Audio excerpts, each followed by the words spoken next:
সকালে আমাকে তোমার চুক্তির বিশ্বস্ততা শোনাও, কারণ আমি তোমার উপর নির্ভর করি। প্রভু, আমাকে পথ দেখাও যেখানে আমার যাওয়া উচিত, কারণ আমি তোমার জন্য আমার প্রাণ উত্তোলন করি।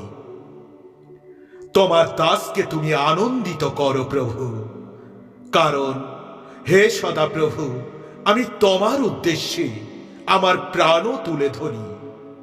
আমি দুঃখিনী স্ত্রী, আমি আঙ্গুর রস কিংবা মদ পান করিনি। সদাপ্রভুর সামনে আমার মনের কথা ভেঙে বলেছি।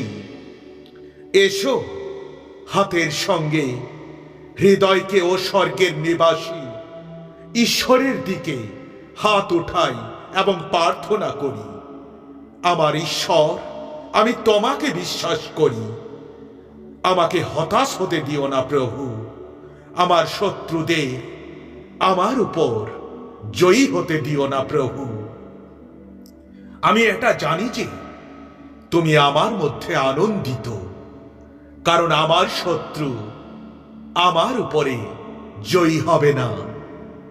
সদাপ্রভু, আমি তোমার মধ্যে আশ্রয় নিই। আমাকে কখনো তুমি লজ্জিত হতে দিও না প্রভু।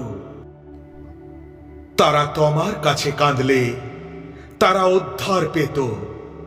তারা তোমার উপরে নির্ভর করে প্রভু, হতাশ হয়নি তারা। সদাপ্রভু, তোমার মধ্যে আমি আশ্রয় নিয়েছি। আমাকে কখনো তুমি লজ্জিত হতে দিও না। তোমার ন্যায় পরায়ণতায় আমাকে উদ্ধার করো প্রভু। আমাদের দেওয়া তার পবিত্র আত্মার মাধ্যমে ঈশ্বরের ভালোবাসা আমাদের হৃদয়ে পূর্ণ করেছেন।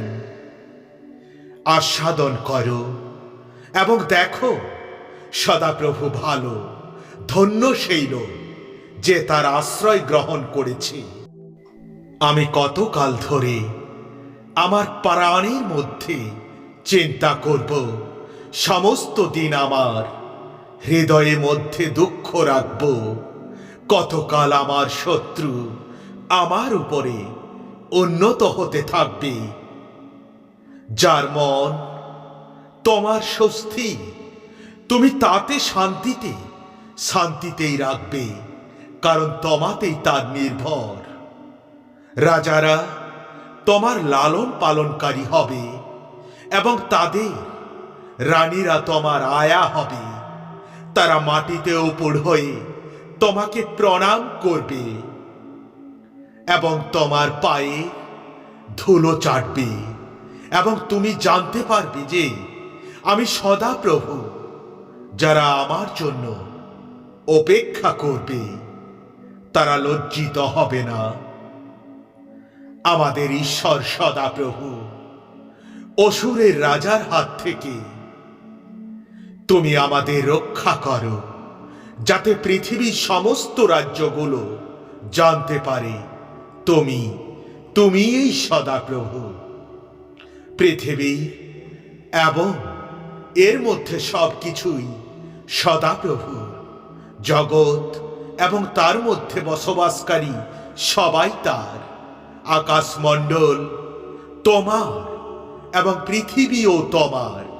তুমি পৃথিবী এবং তার ভিতরের সমস্ত বস্তু সৃষ্টি করেছ। হে সদাপ্রভু, মহিমা, শক্তি, জাকজমক, জয় আর গৌরব তোমার, কারণ স্বর্গে ও পৃথিবীর সব কিছু তোমারই। হে সদাপ্রভু, তুমি এই সব কিছুর উপরে রাজত্ব করছো। তোমার জায়গা সবার উপরে। আমি নগর থেকে বাইরে গিয়েই সদাপ্রভুর দিকে হাত বাড়িয়ে দেব।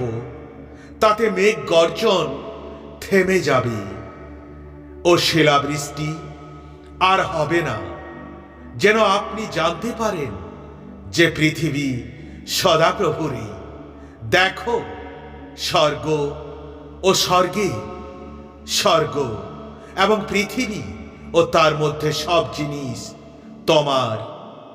ঈশ্বর সদাপ্রভুরই, এখন যদি তোমরা আমার রব শোনো এবং আমার নিয়মগুলি মেনে চলো, তবে তোমরা সব জাতির থেকে আমার নিজস্ব অধিকার হবে, কারণ পৃথিবীর সব কিছুই আমার।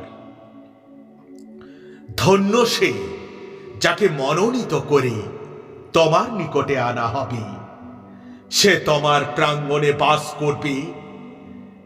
আমরা তোমার পবিত্র মন্দিরে ভালো জিনিসে সন্তুষ্ট হব। সদাপ্রভু আমার আলো এবং আমার পরিত্রাণ, আমি কাকে ভয় করব? সদাপ্রভু আমার জীবনের আশ্রয়স্থান, কে আমাকে ভয় দেখাবে? অতএব আমরা সাহস করে বলতে পারি, প্রভু আমার সহায়, আমি ভয় করব না। মানুষ আমার কি করবে? সদাপ্রভু আমার শক্তি ও গান, তিনি আমার পরিত্রাণ হলেন।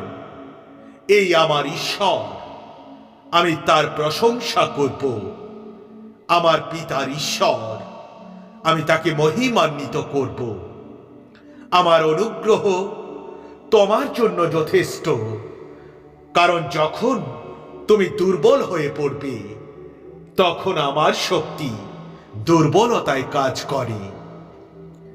আমার দুর্বলতার জন্য আমি আরো তাড়াতাড়ি অহংকার বোধ করব।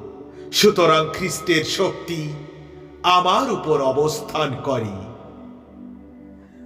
দিনের বেলা সূর্যের আলো তোমাদের আর দরকার হবে না, চাঁদের উজ্জ্বলতাও আর তোমাদের প্রয়োজন হবে না, কারণ সদাপ্রভুই হবেন তোমার চিরস্থায়ী আলো এবং তোমার ঈশ্বরেই হবেন তোমার মহিমা। কারণ সদাপ্রভু ঈশ্বর আমাদের সূর্য ও ঢাল। সদাপ্রভু অনুগ্রহ ও প্রতাপ দেন। যারা সিদ্ধতায় চলে তাদের মঙ্গল করতে অস্বীকার করবেন না। এখন আমরা এই সব বিষয়ে কি বলবো? যখন ঈশ্বর আমাদের পক্ষে, তখন কে আমাদের বিরুদ্ধে হতে পারে? কিন্তু আমার জন্য আমি সদাপ্রভুর দিকে তাকাবো। আমি আমার পরিত্রাণকারী ঈশ্বরে অপেক্ষা করব। আমার ঈশ্বর আমার কথা শুনবেন। আমিন, আমিন, আমিন।